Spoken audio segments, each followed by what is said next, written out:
Eh bien, je crois qu'on y est. Je tremble. Je crois que je suis de retour sur YouTube. Si tu ne te rappelles pas de qui je suis Océane, aka About OC sur les réseaux sociaux, et j'aime transmettre avec vous toutes mes connaissances en nutrition, sport, santé holistique, bref, tout ce qui se rapproche au bien-être, qui me passionne et pour lesquels j'ai envie de vous partager tout ça. Et ça fait aussi 8 mois que je n'ai pas posté sur cette chaîne YouTube et je me suis dit que vous expliquer la raison pour laquelle j'ai disparu de YouTube après seulement quelques mois à me lancer pourrait être intéressant pour la suite. Alors dans cette vidéo, je vais vous expliquer pourquoi j'ai arrêté YouTube, qu'est-ce qui s'est passé ces 8 derniers mois, qu'est-ce que j'ai appris surtout en termes de santé, équilibre, hormones, tout ça, et qu'est-ce qui arrive pour la suite sur cette chaîne. Alors tout d'abord, revenons à janvier dernier, où j'ai décidé de commencer une formation pour devenir prof de pilates et une autre formation pour devenir coach en nutrition. Donc clairement, j'ai décidé en début d'année que c'était tout apprentissage et j'ai clairement dû réadapter mon rythme et en créer un tout nouveau. Pendant ces deux formations, j'ai appris énormément, que ce soit du coup sur la méthode Pilates, l'anatomie, le corps, la posture, comment donner un cours. Et c'est pas si simple. Et aussi sur la nutrition, même s'il y avait quand même beaucoup de sujets que je connaissais déjà vu que je m'intéressais énormément à la nutrition avant ça. Mais pour autant, j'ai énormément appris. J'ai commencé à coacher des clientes justement en nutrition, en rééquilibrage alimentaire et elles ont eu des résultats incroyables et je suis trop fière d'elles et trop contente de pouvoir créer un impact comme ça, aussi positif sur le corps de ces femmes. Et pas que corps en soi, c'est aussi, ça touche tellement le mental, l'estime de soi, la confiance en soi, la santé en général. Donc, trop fière. J'ai aussi commencé à donner des cours de pilates. Ça a été très crescendo. Au début, je commençais à donner des cours à mon mec dans notre appart, puis à des potes, et puis petit à petit à donner à des inconnus. Et j'ai pas mal progressé en l'espace de quelques mois. Je me rappelle des premiers temps où j'avais mon carnet avec moi, avec tout écrit, parce que c'est vraiment donner un cours de pilates ou un cours de sport en général, c'est limite apprendre une nouvelle langue, c'est pas du tout normal de parler de cette manière. En plus de ça, c'était en anglais, donc j'ai dû apprendre toute l'anatomie en anglais, tout le langage du sport et du pilates en anglais, donc ça a été très intense. Et aujourd'hui, je suis officiellement prof de pilates, je donne des cours, je vais bientôt avoir mon propre espace à moi, un petit studio de 6 personnes. J'ai hâte. J'ai hâte, je trouve ça assez dingue tout ce qui s'est passé depuis janvier, vraiment. Ça fait même pas un an et il s'est passé énormément de choses. Et aussi, j'ai découvert à quel point j'avais besoin de connexion humaine et travailler seulement derrière mon ordinateur à créer du contenu ou même faire des plans alimentaires pour des personnes, enfin vraiment que du en ligne. C'était pas ce que je recherchais à ce moment-là, j'avais vraiment envie d'être dehors, de voir du monde, créer du lien. Donc vraiment, je vais passer mes journées à enseigner, à apprendre aussi, à échanger et surtout à créer un nouveau rythme de vie qui était totalement différent.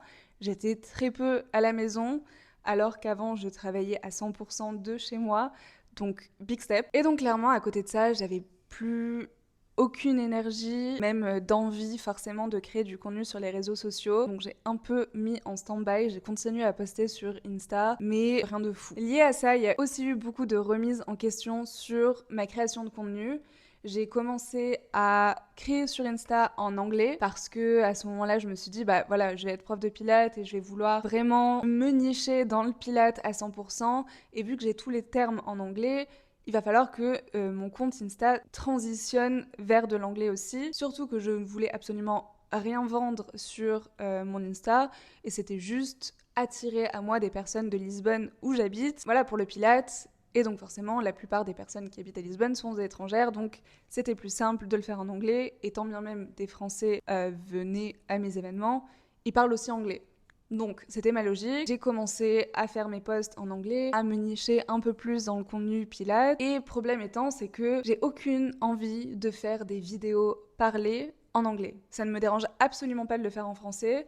Par contre, en anglais, j'ai un peu du mal. J'aime pas mon accent, même si la plupart des gens me disent que c'est super cute d'avoir un accent français en parlant anglais. Moi, j'aime pas. Voilà, c'est beaucoup plus à l'aise pour moi de faire des vidéos parlées en français. Par contre, pour de l'écrit, ça me dérange pas que ce soit français, anglais, c'est totalement pareil. Donc, venez aussi ce souci de j'ai mon contenu sur Insta en anglais.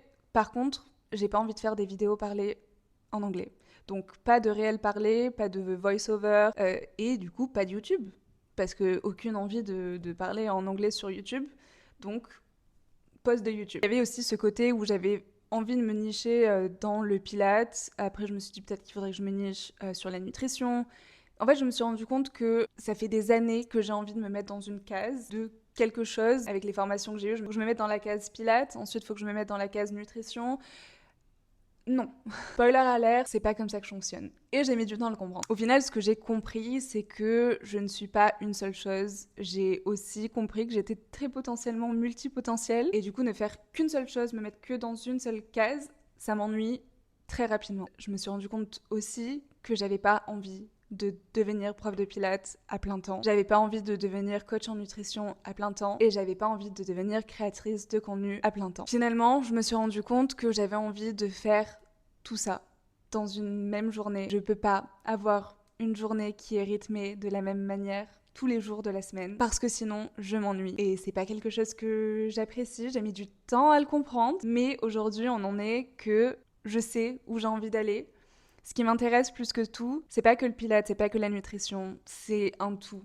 C'est le bien-être, c'est la santé, c'est le sport en général, pilates y compris. C'est les hormones, les cycles menstruels, c'est tout ça. En fait, c'est tout ce qui relie le bien-être. Et c'est comme ça que j'ai commencé mes contenus sur les réseaux sociaux, que ce soit Instagram ou YouTube. Et j'ai envie de continuer là-dedans, en fait. J'ai envie de continuer à m'informer parce que ça m'intéresse et à transmettre tout ça sur les réseaux sociaux, tout ce qui est relié au bien-être. Je sais que c'est ce qui me nourrit et que je n'ai pas besoin de me mettre dans une case. J'ai aussi envie de beaucoup partager plus mon quotidien, mon lifestyle, ma vie à Lisbonne qui est assez incroyable et qui pourrait peut-être en faire voyager plus d'un. Y a-t-il des hommes ici? Donc si aujourd'hui je reviens sur YouTube, je sais pas pourquoi j'ai dit si, parce que je reviens sur YouTube, je vais vous partager mon quotidien, un peu plus de lifestyle, peut-être un peu de mode, parce que je suis en train de changer mon style et d'essayer de découvrir quel style j'aime, donc why not. Contenu aussi sur Lisbonne, et aussi du contenu, bien entendu, et surtout, ça sera principalement ça, sur du bien-être, santé, tutti quanti quoi, vous l'aurez compris. Mais aussi, un nouveau sujet qui vient d'émerger dans ma vie. La préparation d'un mariage. On s'est fiancés il y a quelques semaines avec mon fiancé du coup. Et vient s'ajouter à ma vie la préparation d'un mariage qui aura lieu l'été prochain, en 2026, donc dans moins d'un an, dans exactement 10 mois. Et c'est un nouveau monde que je suis en train de découvrir, vraiment. Il y a tellement de choses à savoir, tellement de choses dont on n'est pas au courant. Parce que moi, le dernier mariage que j'ai fait dans ma vie, il date d'il y a 10 ans. C'était ma sœur. Il y a 10 ans, les choses ont évolué forcément dans l'industrie du mariage, les manières de faire. Et surtout, à 18 ans, voilà, moi j'en savais rien. Là, je suis en train de préparer un mariage, il y a tellement de choses à savoir, je découvre tellement de choses. Et je me dis que ça pourrait être intéressant de documenter tout ça. Je pense que je vais principalement documenter sur TikTok. Et je me dis aussi que des vlogs sur YouTube, préparation, mariage, vous emmener avec moi dans les backstage, tout ce qu'il faut penser, etc., pourrait être intéressant. Dites-moi si ça vous intéresse. Je pense que moi j'aimerais bien voir ça. Bref, j'ai vraiment envie de partager ici tout ce qui me passionne dans mon quotidien. Je n'ai jamais été aussi heureuse.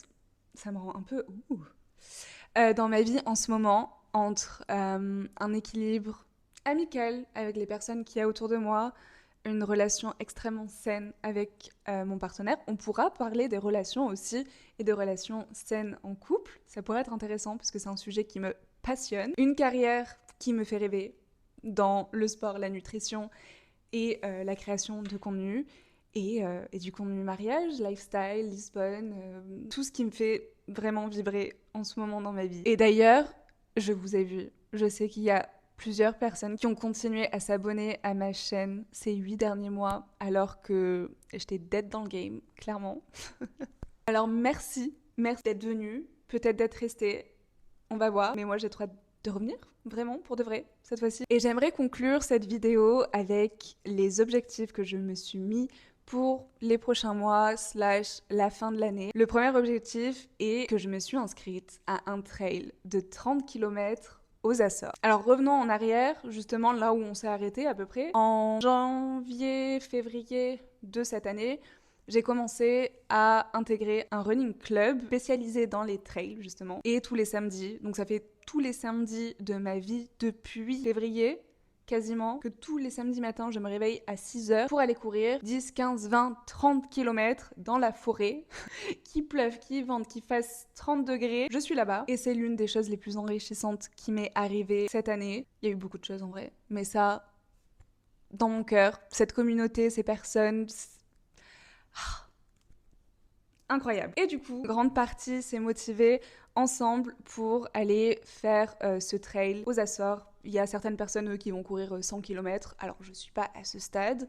Déjà, un 30 km, c'est très bien. J'ai déjà fait justement cet été un 30 km. C'était assez intense. Il faisait très chaud, c'était pas des conditions idéales. Mais je l'ai fait. Ça me fait moyennement peur. Je sais que j'en suis capable. Ça va rester quand même très challengeant. Et c'est tout ce que j'aime. Donc bon, en soi, voilà. Et en fait, ce qui est génial, c'est qu'on va y aller tous ensemble, un grand groupe, pendant 4 jours aux Açores. On va se motiver, s'inspirer, se challenger ensemble et profiter aussi de la nature des Açores qui est totalement incroyable. Je veux pas le finir en certains temps. J'ai aucun objectif, je veux juste le finir et profiter de ce moment incroyable qu'on va vivre tous ensemble et profiter de la beauté des Açores, même si peut-être qu'il pleuvra pendant les 30 km. Who knows?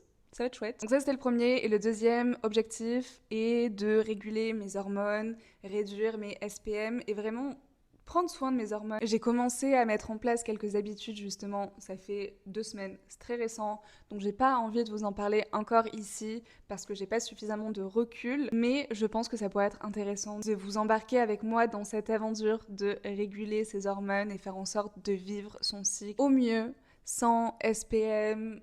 Bref, juste être une femme sans tous ces problèmes. À parté, je suis allée voir une gynéco il y a quelques jours. Je lui ai expliqué mes problèmes de SPM. Elle m'a dit que c'était totalement normal. J'étais une femme, donc en gros, fallait pas trop que je me plaigne, quoi.